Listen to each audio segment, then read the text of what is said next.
Welcome back to Becoming Your Best Version. I am your host, Maria Leonard Olson. I'm a civil litigation attorney based in Washington, D.C. normally, but right now I'm joining you from Istanbul, Turkey. It used to be called Turkey, but the official name is Turkey now.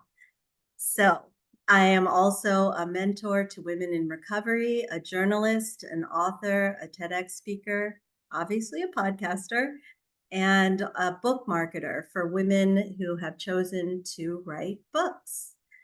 So, my TEDx talk is called Turning Life's Challenges into a Force for Good. If you would kindly hit the like button on that TEDx talk, it will possibly help me get another TEDx talk because I have a lot to say. My most popular book is called 50 After 50, Reframing the Next Chapter of Your Life. Excuse me. And my TEDx talk is essentially a summary of that book. 50 After 50, Reframing the Next Chapter of Your Life is a book in which I wrote about my story and delivered a proscriptive memoir of things you might do to elevate your own life. Now, while other people may not want to do 50 new things in their 50th year like I did, I want my message to be that we need not settle for the gray safety that sameness promises. All of us have choices in life, whether it's simply your attitude or a big change. So I go around talking about this and writing about it because it changed my life for the better. I now do a lot of public speaking in the realm of women in midlife. And those speaking engagements bring me into contact with amazing women whose lives have elevated mine. And for the rest of my life, I wish to keep growing and learning. So I invite women who have inspired me, whose paths have crossed mine, onto this podcast, Becoming Your Best Version, because they have impactful things to say. So, since I started this podcast 4 years ago, it's kind of a selfish endeavor because I'm continuing to learn from amazing women. And one of those women is Barb Scala. She also is an attorney. And after a difficult divorce, she launched an online platform called Bloom, along with an online radio show that became a podcast. She began by interviewing some famous and dynamic women and hosted events, conferences, and an online dynamic community. She also coached women in transition, especially during and after divorce, and co authored a book called Sanity Savers Tips for Women to Live a Balanced Life, with today's show guest psychologist Dr. Dale Atkins. Her online platform morphed into a lifestyle brand, and she spun off a food blog and television segments. But she was overworked, stressed, and overwhelmed and wanted more financial security. So she gave up on her dream and returned to practicing law again. But her dream did not die. She relaunched with her website, bloomwithbarb.com, and her mission reflects her story to help women after divorce and other life challenges like empty nesting and second act careers, learning how to live life on their terms and bloom. As a transition life coach, CDC, certified divorce and transformation coach, lawyer, mediator, entrepreneur, and author, she loves inspiring wonderful women to move forward to a vibrant life they deserve. In the process, they feel more balanced, open up to new possibilities, burst with clarity and creativity, thrive in their relationships, and are more fulfilled than they have been in years. Go to her website to book a free discovery call and learn how Barb can help you bloom. You can learn more at her website, bloomwithbarb.com, her Instagram, Facebook, and LinkedIn. And all of this is in the show notes, so you need not write it down. Welcome, Barb. Oh, thank you, Maria. What a great intro. Well, you're an amazing person. And Barb and I are going to be speaking at an upcoming women's summit called Quest 2024. So we'll actually get to meet in person this time. I'm excited for that. So tell me, Barb, how you have had, we've talked a little bit, and you have had a similarly challenging road. And I'd like to know how you decided, with, I'm sure, courage, to go back to what your passion was, which seems to be helping women thrive post divorce and other challenges. How, tell our listeners a little bit about how you gained the clarity and the courage to go back to really what you wanted to do. Yeah, to help women in those transitions. Well, let's see. It's a calling. It's something that doesn't leave you. I walked the Camino 2 years ago in Spain. For Ah, any of you that don't know that, it's a pilgrimage across the north of Spain. There are many ways. I did over 200 miles, and somebody asked me, why are you doing this? And I'm asking myself, why am I doing this? Why don't I just go off? And what I wanted to do was take some language and cooking classes in Italy. Doesn't that sound much more fun? But I opted for walking over 200 miles, living in places every night, a different hotel, possible injuries and all. It wouldn't leave me. I couldn't let it go. The same with Bloom. I had really worked with a lot of women, did a lot of events. If back then, more before Zoom and all this, my business, my passion for helping women was very event driven.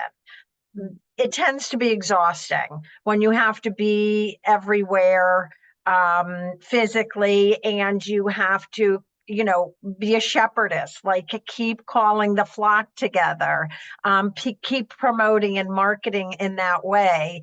It got very exhausting, and so I did. I literally what I actually did was put it on the shelf I have here, but I thought at the time I was just going to let it go. And it was something that I had birthed that I felt like I was abandoning.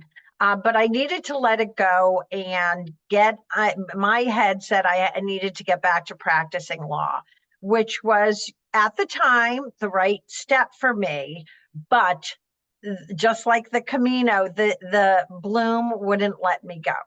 So I have come full circle to really help women with their life transitions, especially that after divorce place where there's a gap, right? We get our divorce and then we're kind of left on this doorstep and say, what's now till we get to there's never a normal, but our new normal.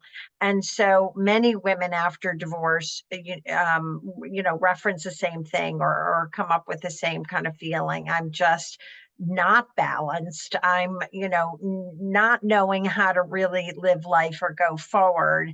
And so it's great during the divorce too, to know what your direction is going to be, and to get that center, to get that calm, to get that in control and that confidence to go forward.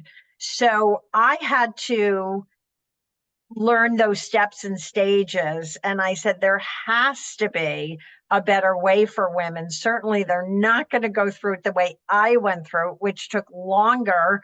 We're going to condense it. Let's not do this in years and years. Let's do this in a time span where we can understand the process of having this loss in our life, and then the process of rebuilding and transforming our lives, and really from our center, like Pilates does, works on the core. mhm. That's what we're building up again, our core, our center. Oh, that's beautiful. So many people are afraid to follow that inner voice that's calling us to that which will make us feel fulfilled. And maybe you fought it a little bit because you did have to face financial realities and go back to practicing law. but then you found a way out and you did it. You built something so beautiful.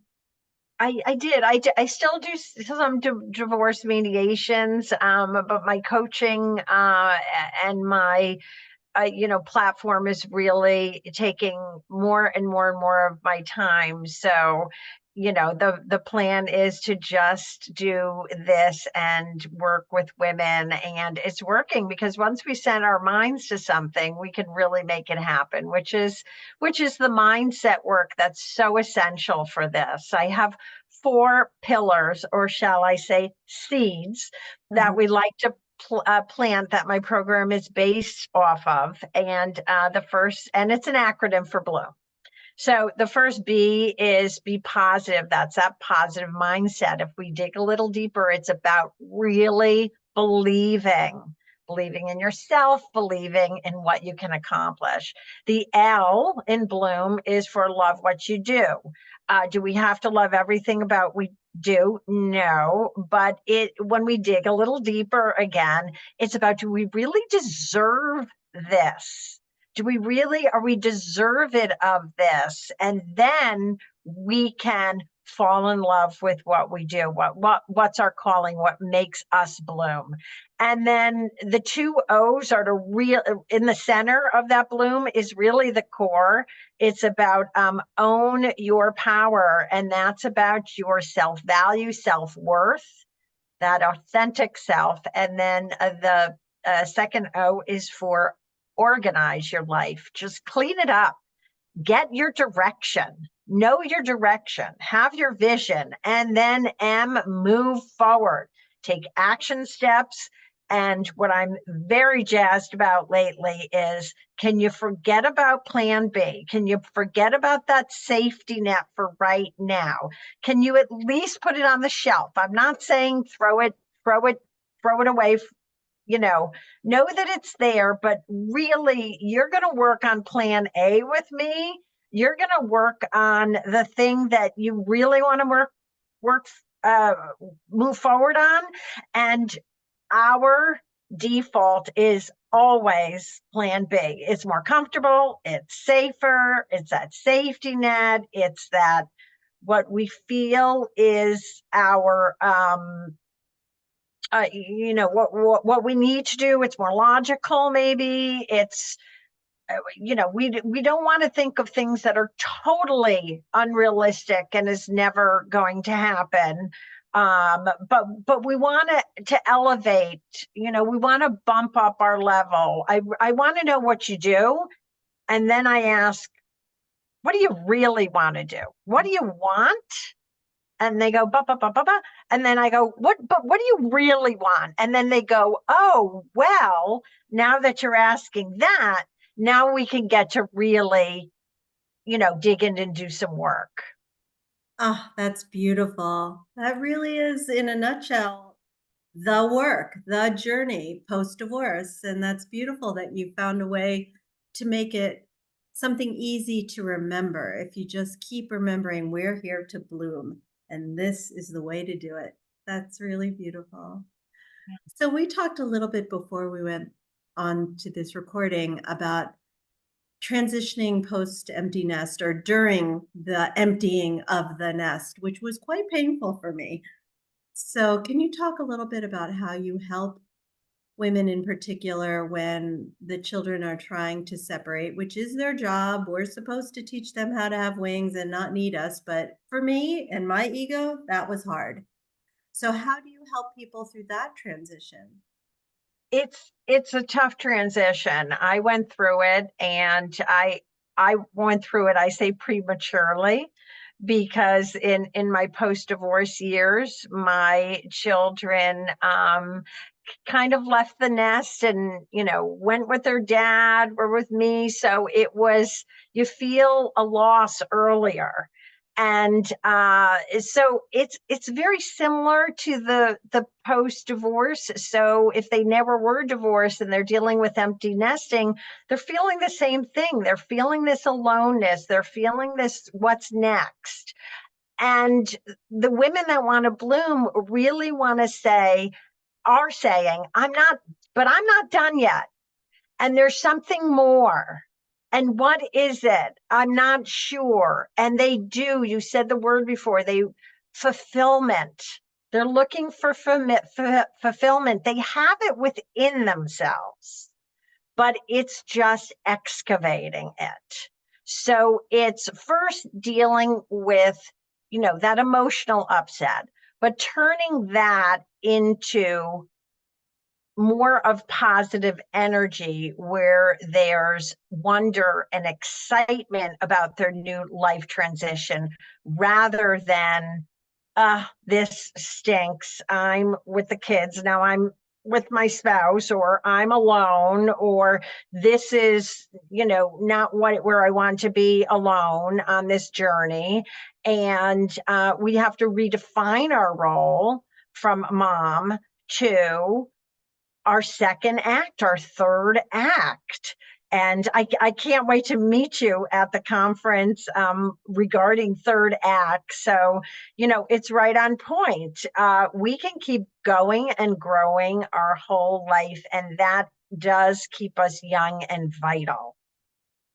It's true. And I guess for me, since it is still sometimes difficult with my adult children, the only thing I believe I can do is continue to let them know that I love them, of course, but to work on me, because I believe that the happier I am, the better our relationship will be. And they just want a happy mom.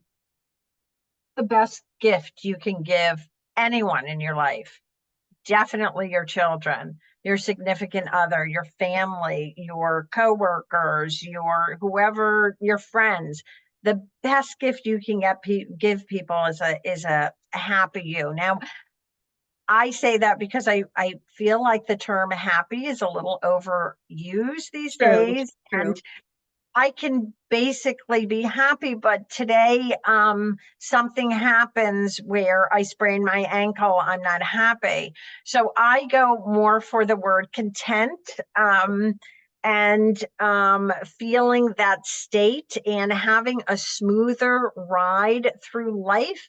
No Mhm. matter what happens, you've got that core, right? So instead of this roller coaster ride of emotions and circumstances happening to us and drama, we're having a smoother ride through life, and we're really feeling more joy and contentment, fulfillment in our lives, no matter what happens, no matter, at this age and stage, we're losing parents, Mhm. um, things like that. There are many stages in that midlife and beyond place.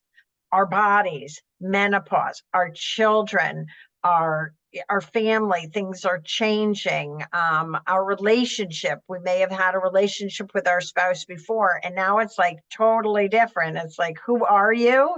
Right, I have to right, get to know right. you again. Or you are quote unquote single at this stage, and now you've got to develop a whole new life for you, because when your kids come home from college or come to visit you from what they're doing or where they are, and you say, oh, things aren't so great, they're going to be like, oh, what happened to mom? We don't want that. We want them to say, wow, mom, you're busy. Like, and it's not about busy. It's just like, wow, mom, or they don't even, what? They may not even recognize that.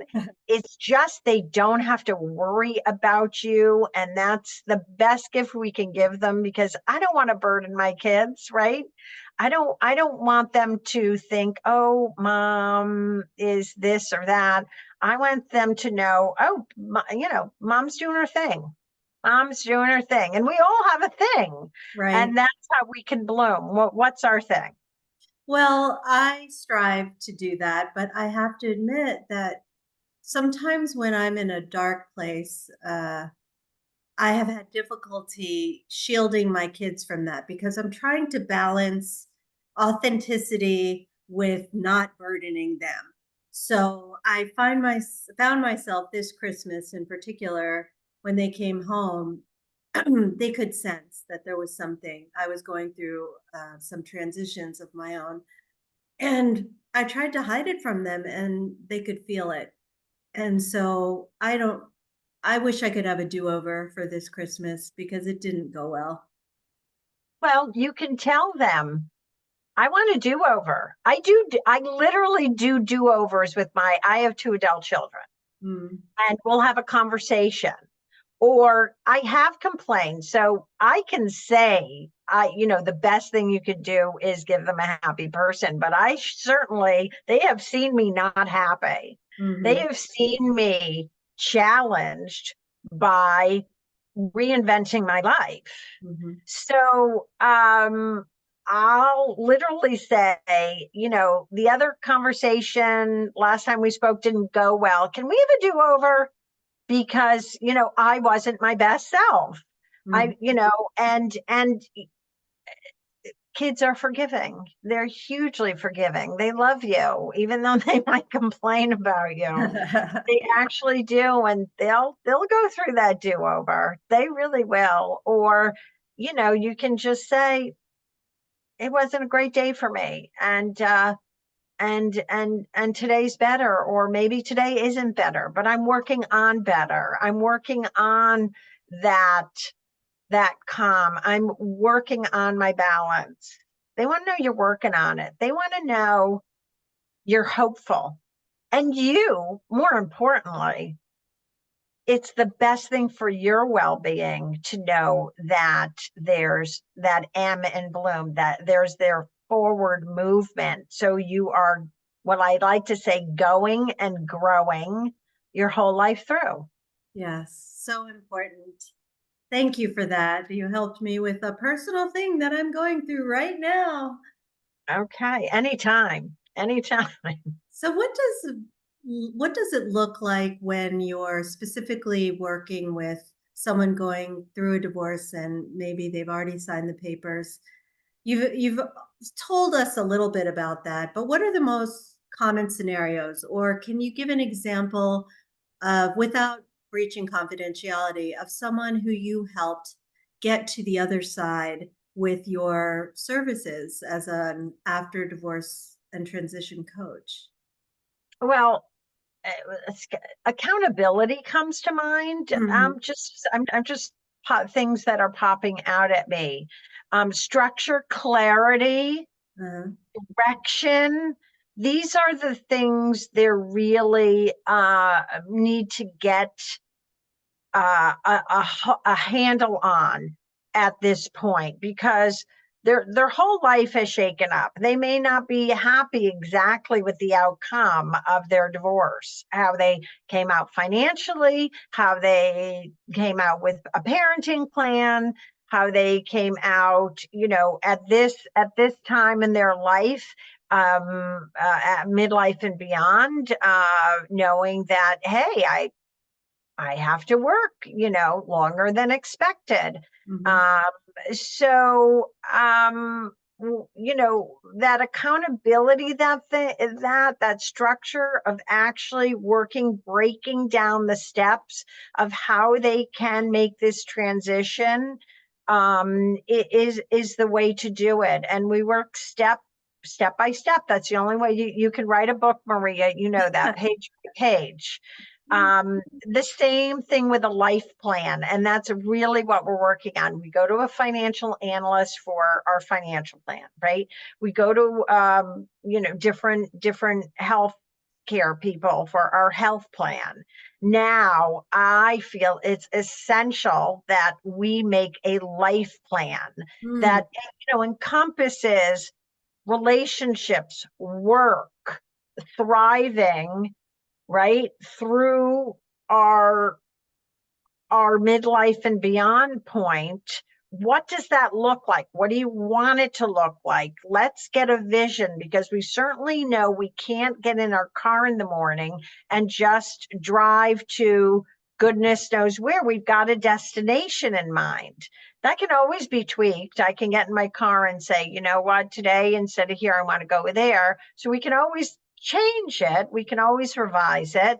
But to have a direction, and this is the word I hear most and most, that women want this direction and they want to hone it, and they're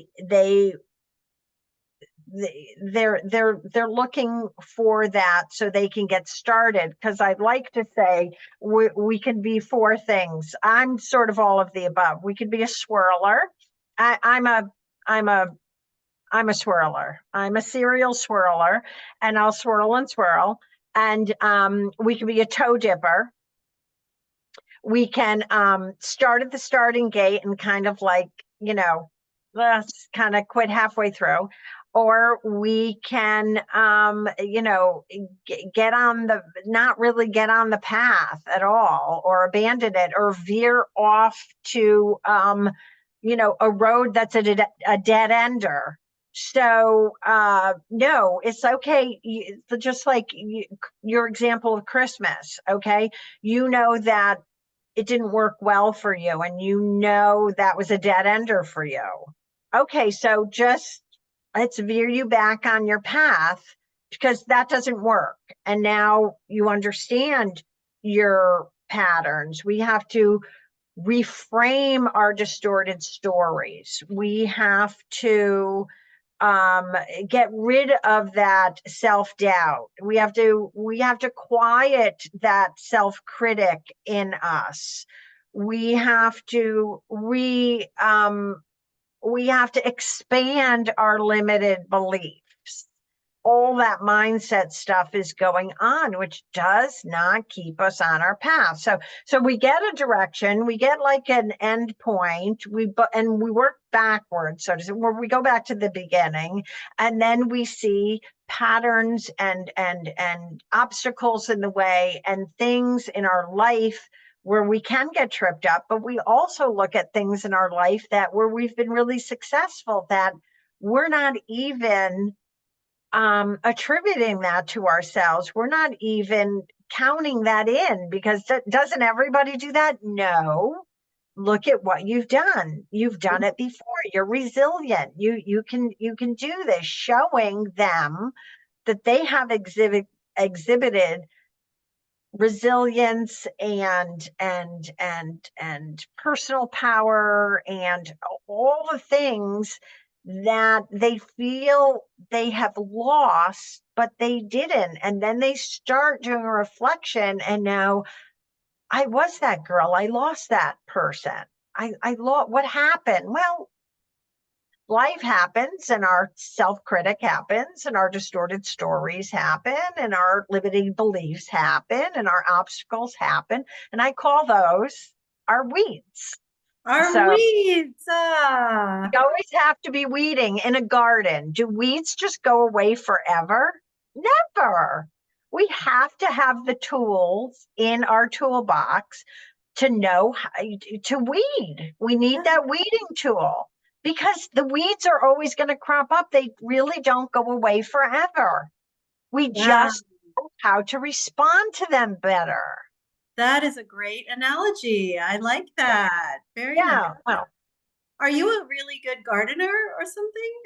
I am a master gardener. I am a Oh, gardener. That's why I said I took Bloom at one point into a lifestyle brand, because I'm all about healthy well-being and aging well too, and really good organic foods. I raised my kids on that. I have an organic garden.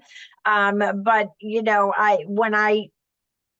when I came back to Bloom from practicing law, I was like, I'm really going to focus on where I can, at this point for women, be my best self for them. And so I wanted more of a focus. I didn't want to go into this big well-being brand that I was building, which exhausted me and didn't right. bring me well-being. I was going to focus in the best places to use my tools, certainly my legal background, my transformation and life coaching background, which I've been doing for years and years, my entrepreneurial background, my life experience background. The divorce, stopped me in my tracks. Empty nesting was tough. Rebuilding a second act career was, the challenges that I've been through. So I can really help people with things that I've experienced, and also different. Somebody just came to me and say, "Hey, do you deal with the loss of a spouse?" Well, it's the same kind of rebuilding and reinvention we have to go through. So yes, yes, Mm. I can. Mhm. I'd be honored to, if you want to work with me on that. Absolutely. But I like to speak about my stories because those are the things that literally trip me up, and I had plenty of weeding to do. That's for sure. Oh, well, just to make sure, you talked about the four sort of general models of people. The swirler was one, the toe dipper. Did you say what three and four are? I'm the one who stops Oh, and okay. Stop and start. And what was and the then the one who just gives up Oh, halfway. okay. Got it. Thank you. I like how organized you are with all of your analogies. They're very helpful because it helps me to remember your various points. So I know I could talk a great deal with you because we share some similarities in our journeys. But studies have shown that podcasts are not listened to that long after a half hour. So I will ask you the following question, which I ask of all my guests, which is, Barb, what do you do to become your best version? I walk away from fear. Ah, I choose love. And it's something that, first of all, you have to admit I have fear in me, mhm. and trying to get, and it resonates in many different forms, right? It resonates in anger and frustration and that paralysis, that swirling, or that not getting on your path. That's coming from a fear state. We can turn that fear. I know when I turn it into a positive, expansive mindset and turn it into wonder and excitement. Now, I went to this conference yesterday, and I got up and go, "Oh, I don't know if I want to go." And I just was like, "Okay, let's get excited about this. This could be, I'm going to put an intention to be very excited about this today." And it was an amazing day. It was an amazing day. So it gets me moving forward, moving away, walking away from the fear toward love, loving myself, being authentic, sharing my message. I can't do that if I'm in the fear state, right? I can only do that when we're sharing our stories, like you have, Maria, your story, which is raw and true. My story, of all the trials and tribulations, all the ups and downs, we can't fear, oh my God, we have to be really okay. I'm doing this out of love for me, out of love to share my message, out of love to inspire, out of being my best self and showing up with my highest or higher vision. And that's when I can let go. It's that fear, that inner critic, that ego state that really wants to keep us down, keep us contained, keep us from not um being content, being joyful, whatever it is. It's in our literally our right mind. I did study the Course in Miracles. So there are two emotions, fear and love. And we walk toward love, but we walk away from fear. And that helps me because I'll go, oh my God, there it is again. And it's like, I'm not going to choose that. I'm not choose because it's a choice. It's a decision. And this is when we can make boundaries. This is when we can get into a healthy way to live, and physically, mentally, emotionally, spiritually, and let go of the things we don't need, so we can reframe, realign, rebuild, reorganize, reinvent. I have one more acronym, PAL, Mhm. So when I get into that sphere state, I first, my my tool is to get present. Literally look at, there's a tree there. I've got my pen in my hand, whatever the present, here's this plant. And then to just accept, okay, I'm feeling this way. And just, it brings you automatically, starts bringing you down, and then let it go. Just let it go for right now, because you're in the present.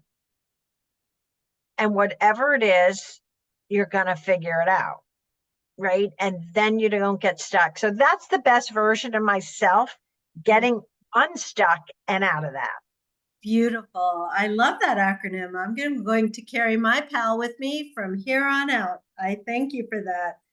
And you Yeah. can meet both of us in person May 6th and 7th in Bristol, Rhode Island at Quest 2024, which is an amazing gathering of women, an annual celebration actually for women over 50. And you can learn more about that by contacting either me or Barb or Diana Place, who is the organizer. And she created the 333 Collective, which is a vibrant group of women who are looking for more in midlife and beyond. So come and meet us, come play with us in Rhode Island. We're going to have so much fun. And remember to look up bloomwithbarb.com and follow her on social media, because she will inspire you just as much as she has already inspired me. Thank you again, Barb, for being on the show. Oh, Maria, thank you so much. It was such a pleasure. Thank you for inviting me on. I really appreciate it.